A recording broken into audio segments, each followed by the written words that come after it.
좋은 아침입니다.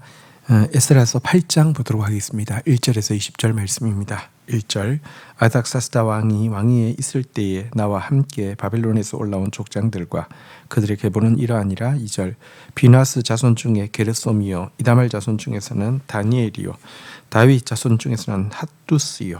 3절 스가냐 자손 곧 바로스 자손 중에서는 스가랴니 그와 함께 족보에 기록된 남자가 150명이요. 4절 바핫 모압 자손 중에서는 스라히야의 아들 엘 여호에네니 그와 함께 있는 남자가 200명이요. 5절 스가냐 자손 중에서는 야하시엘의 아들이니 그와 함께 있는 남자가 300명이요. 6절 아딘 자손 중에는 요나단의 아들 에벳시니 그와 함께 있는 남자가 50명이요. 7절 엘람 자손 중에서는 아달리아의 아들 여사냐니 그와 함께 있는 남자가 70명이요. 8절 스바랴 자손 중에서는 미가엘의 아들 스바랴니 그와 함께 있는 남자가 80명이요. 9절 요압 자손 중에서는 여히엘의 아들 오바댜니 그와 함께 있는 남자가 280명이요.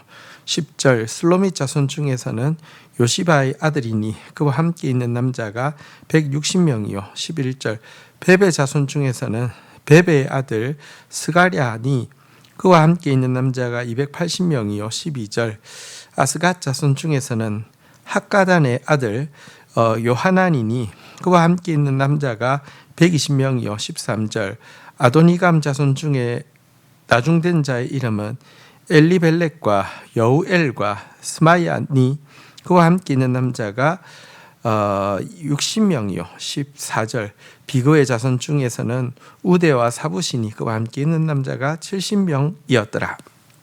자, 읽었던 내용은 2차 포로기한에 에스라의 인솔하에 이 고국 땅으로 돌아온 명단입니다.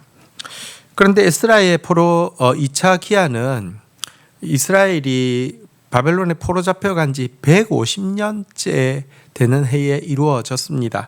다시 말하면 이 포로 기한에 참여한 사람은 그래도 1차 포로 기한 때는 소수지만 예루살렘 땅, 이스라엘 땅에서 나왔다가 돌아간 사람이 있었다고 하면 150년이 지난 지금은 한 명도 그런 사람은 있지 않습니다. 전부 다 그 땅에서 나고 자란 사람이라고 생각해야 할 것입니다.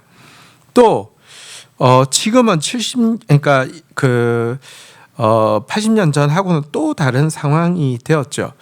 여러분 지금 당시 왕이 아닥사스다였는데 아닥사스다의 부친이 아하수에로고요. 아하수에로 왕 때에 왕후가 누구입니까? 에스더입니다. 총리가 누구입니까? 모르드게입니다. 그리고 대적들은 제비뽑기 축제를 통하여서 사실은 많이 제거되었고요. 유대인들은 그래서 이제는 그 사회에서 그냥 뜨내기 정도가 아니라 상당한 기반을 잡은 사람이었을 확률이 높습니다. 이런 그들이 그 모든 기반을 내려놓고 또 조국으로 돌아가는 길은 적잖은 위험이 따르고 유대 땅은 아직도 황폐되어 있는데 그 땅으로 돌아가기로 결정했다는 것은 대단한 사람입니다. 예배를 사모하고 하나님의 언약을 사모하는 사람들이었다라고 할 수 있습니다. 그리고 또 오늘 이 기한 명부도 보면 1차 기한 때와 마찬가지로 가계가 자세히 구분되어 있는데 이것은 그들이 포로기 지금 이제 150년이 지났지만 민족의 순수성을 유지하고 하나님의 언약을 기억하기 위해서 얼마나 노력했는지를 보여주는 증거라고도 할 수 있습니다.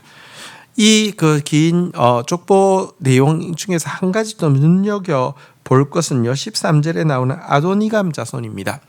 아도니감 자손은 1차 기한 때 666명이 돌아왔는데요. 소수가 남아 있었는데 그 소수도 이 60명이 2차 기한에 함께 나옴으로 말미암아 그 가문에서는 바벨론 땅에 남은 자가 없게 되었다 이렇게 이야기하고 있습니다. 정말 온 가문이 뜻을 정하여서 돌아온다는 거 참 쉬운 일이 아닌데요. 아도니감은 그런 점에서 참 귀한 믿음의 가정이다 이렇게 이야기할 수 있겠습니다. 자, 이제 15절부터 내용 보도록 하겠습니다. 내가 무리를 아하와로 흐르는 강가에 모으고 거기서 3일 동안 장막에 머물며 백성과 제사장들을 살핀즉 그 중에 레위 자손이 한 사람도 없는지라. 16절 이에 모든 족장 곧 엘리에셀과 아리엘과 스마야와 엘라단과 야립과 엘라단과 나단과 스가랴와 무슬람을 부르고 또 명철한 사람 요아립과 엘라단을 불러 17절 가시바 지방으로 보내어 그곳 족장 이또에게 나아가게 하고 이또와 그의 형제 곧 가시바 지방에 사는 느디딤 사람들에게 할 말을 일러주고 우리 하나님의 성전을 위하여 섬길 자를 데리고 오라 하였더니 18절 우리 하나님의 선한 손에 도우심을 입고 그들이 이스라엘의 손자 레위의 아들 말리의 자손 중에서 한 명철한 사람을 데려오고 또 스바랴와 세레바와 그의 아들들과 형제 18명과 19절 하사바와 므라리 자손 중 여사야와 그의 형제와 그의 아들들 20명을 데려오고 20절 다윗과 방백들이 레위 사람들을 섬기라고 준 느디딤 사람 중 성전 일꾼은 220명이었는데 그들은 모두 지명받은 사람들이었더라. 자, 에스라가 이제 포로에 귀환하기로 한 사람들을 다 모아서 출발하게 되었는데요. 출발에 앞서 아하와 강가에서 장막을 치고 며칠을 머물게 되었습니다. 그 이유는 이제 나중에 좀 더 자세히 나오겠지만 재반 상황을 점검하는 것도 있지만 금식하며 하나님의 도우심을 구하기 위함이었습니다. 그런데 이 기간에 한 가지 놀라운 사실을 발견하게 되었는데 2차 포로 귀환자 중에서 레위 자손이나 또 성전에서 섬길 느디딤 사람이 한 명도 없었다는 것입니다. 여러분 1차 때도 보면 레위 사람은 굉장히 적은 데 비해서 제사장이 굉장히 많았던 것을 기억하실 터인데요. 이번에는 아예 레위 사람이 한 명도 없었습니다. 이유는 충분합니다. 직무와 관련해서 심한 고역이 있을 뿐 아니라 처우는 굉장히 열악했기 때문에 그렇습니다. 하지만 레위인이 없이는 또 느디딤 사람이 없이는 하나님께 올려드려지는 예배가 온전히 드려질 수가 없습니다.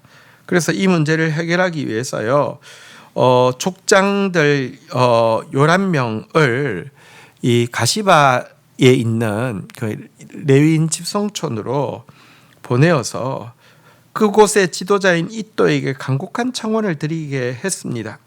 이렇게 되자 레위인 39명과 느디딤 사람 220명을 얻어서 오게 되었다라고 이야기하고 있는데요. 이들에 대해서 이들은 모두 지명되어 온 사람들이다 이렇게 이야기하고 있습니다. 자신들이 자원해서 온 것은 아니지만 지도자가 지명해서 누구 이렇게 예루살렘으로 돌아가 주십시오 할 때 그들이 그 모든 열악한 문제에도 불구하고 순종하고 나왔던 사람들이다라고 이야기하고 있습니다. 우리가 자원해서 가는 것도 참 귀하지만 자기 뜻이 아니어도 하나님의 필요에 의해서 또 지도자의 요청에 의해서 이렇게 나갈 수 있는 이 사람들, 뭐 나갔다 돌아오는 것도 아니잖아요. 이제 그쪽으로 가서 또 다른 일을 할 수 있는 것도 아니잖아요. 가서는 정말로 열악한 처우 가운데서 고된 노역을 해야 하는데 기꺼이 하나님이 섬기는 일을 위해서 나갔다는 것, 대단한 일이라고 할 수 있습니다. 이들은 제사장처럼 겉으로 드러나는 화려한 직분은 아니지만 정말 그들에게 있는 탁월한 전문성을 가지고 예배가 잘 드려질 수 있도록 보조하는 참 귀한 사람들이었습니다. 한편 여기에 보면 한 이름이 있는데요. 이 자손 레위의 18절입니다. 중반에 레위의 아들 말리의 자손 중에서 한 명철한 사람을 데려오고 또 세레바와 그의 아들들과 형제 18명 뭐 이렇게 쭉 데려왔다라고 이야기하는데 한 명철한 사람을 데려왔다 이렇게 하면서 그의 이름을 밝히지 않고 있습니다. 물론 그 뒤에 또 세레바와 그의 아들들 뭐 이렇게 쭉 나와서 많은 어역 성경들에서는, 그러니까 뜻을 그냥 풀이하는 성경들에서는 이게 특별한 의미가 있을 것이라고는 생각하지 않고 한 명철한 사람인 세레바와 그리고 그의 형제 뭐 얼마를 데려왔다 이런 식으로 번역하고 있는 곳이 있습니다. 하지만 이런 의역 성경이 아니라 원어에 충실한 성경을 보면 모두 이렇게 하나님의 선한 손의 도우심으로 한 명철한 사람을 데려왔다라고 하면서 세레바는 또라는 이렇게 그것이 들어가서 다르다는 표현을 명확히 하고 있습니다. 또 실제 뒤에 가서 세레바의 이름이 나오는 경우를 보아도 그가 한 탁월한 사람인 것처럼 묘사되어지지 않습니다. 많은 사람 중에 한 사람인 것처럼 묘사되어집니다. 그렇다고 하면 이 이름 없는 한 명철한 사람이라고만 기록되어 있는 이 사람은 누구일까 하는 의문이 듭니다. 그러나 생각해 보면 그가 맡은 일, 제사를 보조하는 일, 제물을 준비하는 일, 이런 일에 정말 전문적이고 이 그 명철하다 할지라도 어차피 겉으로는 드러나지 않을 것이고 그 결과 사람들에게는 알려지지 않을 것이기 때문에 여기에 그냥 한 명철한 사람이라는 표기로 되어 있는 것이 어쩌면은 도리어 이 사람의 헌신과 이 사람의 그 미래, 그러나 사람들은 알지 못하지만 하나님이 아시는 수수께끼 같은 축복의 인물로 이렇게 특별하게 표현한 게 아닌가 그렇게 생각해 보기도 합니다. 주신 말씀 붙잡고 기도하며 나가도록 하겠습니다. 하나님, 오늘 정말 나고 자란 페르시아 땅을 떠나 정말 많은 위험이 있고 또 황폐되어 있는 곳으로 기꺼이 나아가려고 하는 귀한 믿음의 조상들을 보게 됩니다. 또 아도니감 자손들은 한 사람도 이제 남지 않고 모두 고향 땅으로 돌아가서 하나님을 섬기게 되는 아름다운 결단도 보게 됩니다. 주님, 우리가 현실에 뿌리 내리고 있지만 언제든지 본향을 향해서 나아가는 영적 순례자의 걸음을 오늘 믿음의 조상들처럼 행하는 자 되어질 수 있도록 인도하여 주시옵소서. 특별히 정말 처우는 열악한 데 비해 직분은 고역이고 또 사람들이 전혀 알아주지 않는 레위인들의 사역을 위해서는 한 명도 가려 하지 않았지만 간곡한 청혼을 받고 또 지도자의 지명에 의해서 또 레위인들과 느디딤 사람들이 따라 나선 것을 보게 됩니다. 정말 맡은 일에 특별히 명철했지만 이름 없는 또 한 사람도 보게 됩니다. 하나님, 우리가 정말 사람들에게 인정받고 또 편하고 또 유명해지고 이런 일이 아니다 할지라도 맡겨주신 그 일에 정말 명철한 사람으로서 하나님이 알아주시는 사람에게 감추어진 이름이 저희가 되어질 수 있다고 하면 또 그것이 얼마나 소중한 일인지 깨닫고 그 일에 헌신할 수 있는 저희들이 되어지기를 원합니다. 은혜를 더하여 주시옵소서. 예수 그리스도의 이름으로 기도 올립니다. 아멘.